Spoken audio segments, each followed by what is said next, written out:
Nous sommes en avril 1941.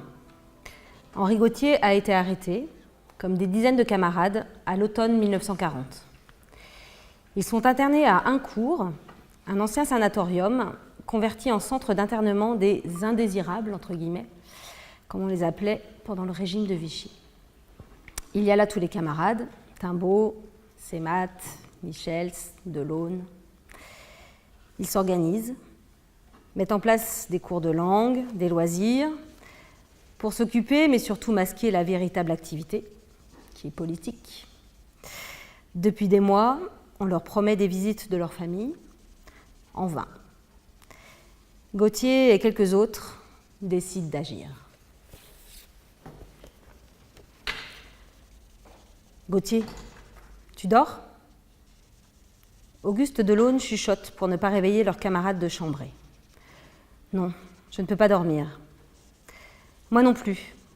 Il faut qu'on fasse quelque chose, Gautier, c'est plus possible. Oui, on va faire quelque chose et on en parle demain matin. Tu penses à la même chose que moi ? L'un des dormeurs se retourne bruyamment sur le dos. Il ne faut pas le réveiller. Henri murmure. Oui, comme en 22. Maintenant, dors. Delaune ferme les yeux. 1922. La grève. Il avait 14 ans, Gautier 25. Depuis qu'ils se sont retrouvés à Haincourt, ils ne se sont pas quittés. Ont réussi à partager la même chambre et évoquent souvent leurs souvenirs de jeunesse, au Havre, bien avant que Delaune ne devienne secrétaire général de la Fédération sportive du travail, bien avant que Gautier devienne trésorier de la Fédération des métaux. S'ils ne devaient pas respecter le couvre-feu et le silence, ils parleraient longuement de ce qui s'est passé cet été-là. Ils diraient « Tu te rappelles, Gautier ? Ça sent l'huile, le métal, les embruns. Dans le ciel bleu clair, les gros nuages blancs jouent à cache-cache entre les grues, les portiques, les fumées des usines. Le Paris est au port et tout le monde adore aller voir le plus grand, le plus beau transatlantique français aux couleurs du drapeau tricolore, avec sa coque bleu nuit, ses ponts blancs et ses cheminées rouges. Et toi, tu te rappelles ? La foule des ouvriers qui entrent le matin aux tréfileries. Les tréfiles, on disait. Et puis aux corderies, à Westinghouse, chez Schneider, leurs casse-croûtes bien serrées dans leurs baluchons, leurs casquettes vissées sur le crâne. Ah, je me rappelle, à l'usine, le bruit des marteaux sur le métal, l'odeur acide du cuivre, les étincelles qui dansent au bout des fers à souder. Et la chaleur des laminoirs de l'aune, le métal en fusion, ces émanations qui remplissent les poumons, nous tuent à petit feu, comme il a tué nos pères et nos grands-pères avant nous. Mais tu te souviens quand même, Gautier, le cercle Franklin, créé par un patron pour que les ouvriers puissent étudier, la bibliothèque, les universités populaires, les pièces de théâtre, et les syndicats qui ont pu s'installer, et puis au Tréfil, l'Union sportive, et la société de gym, l'Espérance, elle s'appelait. C'est là que j'ai commencé, tu sais. Oui, faites faire du sport aux ouvriers, disait Henry Ford. Cela évitera qu'ils pensent à se syndiquer. Pourtant, les combats étaient nombreux. La guerre était finie. Les patrons s'étaient enrichis et maintenant que les commandes baissaient, il fallait encore faire des efforts. Accepter les prix qui montent, les salaires qui baissent, pour que les capitalistes continuent à faire les mêmes profits que pendant la guerre. Les métallos ne pouvaient pas accepter ça. Les carnivores, tu veux dire, Gautier ? Les carnivores dévorent, au boulot comme à la lutte. Enfin, Gautier, ça t'a coûté ta place au Tréfil après la grève d'avril 22. Faut savoir ce qu'on veut. Et moi, ce que je voulais, c'était la révolution, les soviets. C'est pour ça que j'avais adhéré aux Jeunesses communistes l'année d'avant, avec mon frère André. Et avec Odette. Elle nous faisait rêver, Odette. On n'avait que 14 ans, mais on était tous un peu jaloux de toi, Gautier. Odette. C'était le feu, toujours en première ligne. Les bourgeois l'appelaient la Vierge Rouge. Elle était capable d'emmener derrière elle des dizaines de femmes en colère et elle nous rabattait le caquet quand il fallait. Je ne sais pas ce que j'aurais fait sans elle. Mais dis, Gautier, Tu te rappelles comment ça a commencé en juin 22 ? Le 20 juin, je me souviens de la date comme si c'était hier. Toutes les boîtes du Havre décident une baisse de 10% des salaires, comme au Tréfil 2 mois auparavant. C'est Schneider qui impose ça au comité des forges et à tous les petits patrons. Le 21 juin, je suis au port. Je travaille à la journée avec André dans la réparation navale depuis que j'ai été licenciée des Tréfils. Le bruit enfle sur les quais. Les chantiers de la Gironde ont voté la grève. Ceux des corderies aussi. On se retrouve tous à Franklin. L'arrêt de travail est voté en assemblée générale. J'écoute Quesnel, bien dans son rôle de secrétaire général du syndicat. Il ne dévie pas d'un pouce. Mais moi, je boue. Si tous les métallos se mettent en grève, c'est 13 000 personnes. Et si les métallos entraînent les autres, ceux du textile, du bâtiment et surtout les dockers, c'est la grève générale, la paralysie totale de la ville, et qui sait alors ce qui peut arriver. Tu vas un peu vite, Gauthier. Tu oublies tous les matins, les AG à Franklin, tous les après-midi, les meetings dans la forêt de Montjon, au trou des métallos. On était partout serrés comme des sardines, à vous écouter, tous ceux du comité de grève. Tu n'es pas resté sans rien dire bien longtemps, Delaune. Je me souviens encore quand tu as débarqué à Franklin, en disant que tu représentais les jeunes et que toi aussi, tu voulais participer. Il faut dire qu'on avait ça dans le sang, toi et moi, avec les pères qu'on avait. C'est sûr. Quand on a commencé à coller des affiches à 10 ans, qu'on a vendu l'UMA à 11 et qu'on s'est syndiqué à 15, on enchaîne sa première grève dans la foulée. Après 3 semaines de grève et des manifs tous les 3 jours, le comité des forges n'avait pas bougé d'un pouce. On s'installait dans la durée. Il fallait organiser la grève. On a commencé par envoyer les gosses ailleurs. On était soutenus au niveau national par la CGTU.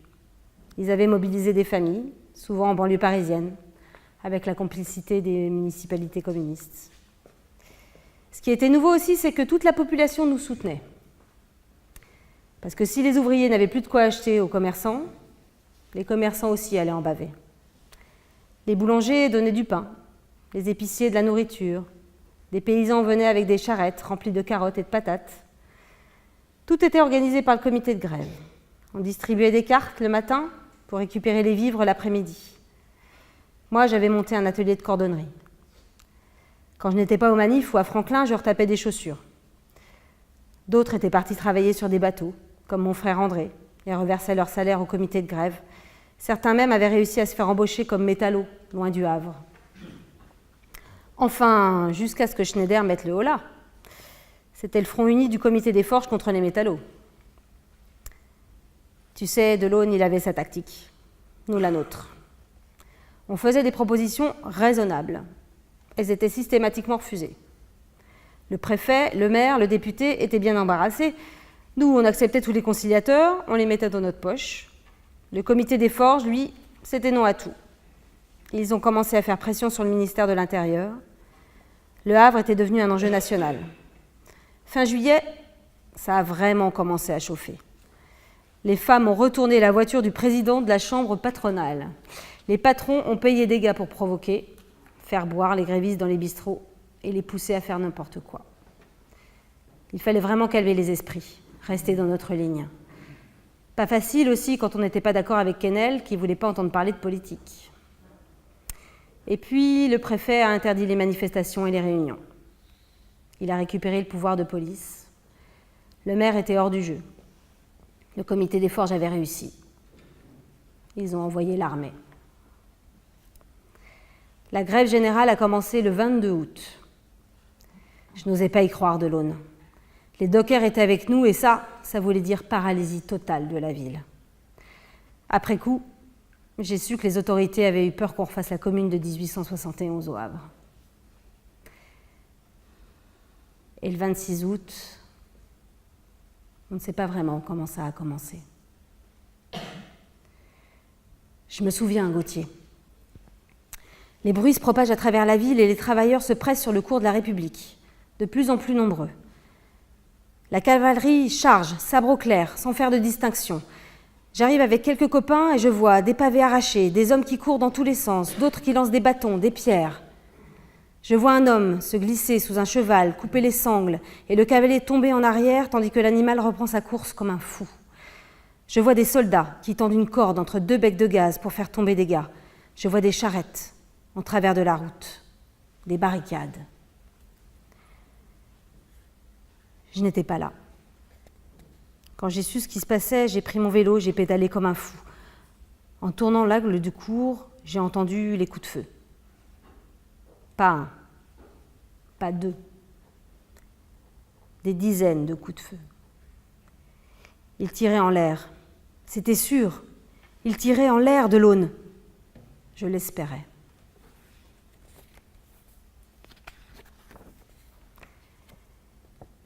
Ils avaient mis un genou à terre, bien aligné. Ils ont tiré, sans sommation. Je suis arrivée à Franklin, j'ai retrouvé Odette. Je lui ai dit, ils ont tiré. Odette m'a regardée sans rien dire. Son menton a commencé à trembler. J'ai filé vers l'imprimerie. On a sorti des tracts. Ne tirez pas sur nos frères. Moi, j'ai vu Odette et d'autres copines sortir de Franklin pour aller voir les soldats, distribuer les tracts. Ils répondaient tous, « J'ai pas tiré, j'ai tiré en l'air. » Et moi, j'ai vu arriver les blessés. On les descendait en bas dans le gymnase. Blessure par balle de l'Aune. Il y a eu 3 morts. Lefebvre, 22 ans, Alain, 21 ans, et Victoire, 18 ans. Et un blessé, Tronel, si amoché qu'il est mort quelques semaines plus tard. La foule refusait de se disperser, on occupait Franklin. On a décidé d'évacuer les lieux en sautant par les fenêtres du rez-de-chaussée. À 3 heures du matin, les gendarmes sont entrés. Ils n'ont trouvé que des salles vides. Moi, je me suis réfugiée chez mon frère Charles. Le lendemain, Montmousseau est venu de Paris. Le secrétaire général de la CGTU devant 5000 personnes au trou des métallos, j'étais fière. Pas de doute, continuer la lutte. Rien d'autre. Mais les gendarmes ont arrêté 50 personnes. Quesnel faisait partie du lot. Avec d'autres copains, on a pris la tête du comité de grève. Il fallait reprendre les meetings, les distributions de nourriture. Le 29 août, on a lancé un appel à la grève générale dans toute la France. C'était le jour de l'enterrement des grévistes. 10 000 personnes au cimetière, tête nue, en silence. C'était la première fois que j'allais à un enterrement, Gauthier. J'ai mordu mes joues tellement fort pour ne pas pleurer. Moi aussi, mais j'étais sur le qui-vive. Un seul débordement ce jour-là et c'en était fini de la grève. Les camarades seraient morts pour rien. 2 jours plus tard, ils m'ont arrêté. Ils avaient des mandats pour entrave à la liberté du travail, des mandats illégaux, collectifs, au lieu d'être individuels. Normal, ils n'avaient pas un seul flagrant délit. Après, on a encore tenu.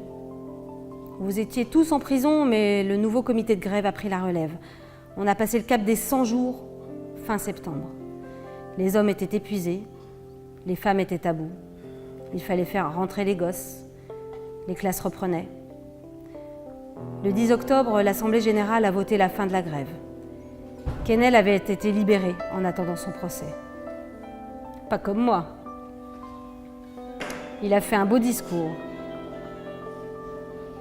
C'était la fin de la grève, mais pas la fin de la lutte. Grâce à nous, la baisse de 10% ne pouvait pas s'appliquer ailleurs qu'au Havre. Et le patronat ne pourrait pas recommencer. Quesnel nous a dit que c'était la fin de la guerre en rase campagne, le début de la guerre des tranchées. C'était pas de la guerre dont on avait besoin de l'Aune, mais de la révolution. 4 mois plus tard, on m'a relâché. Je t'ai déjà raconté ce que je leur ai dit à la fin du procès. Ah non? Dis-moi. Je ne regrette rien. Si c'était à refaire, je le referais. Et ce qui reste à faire, je le ferai.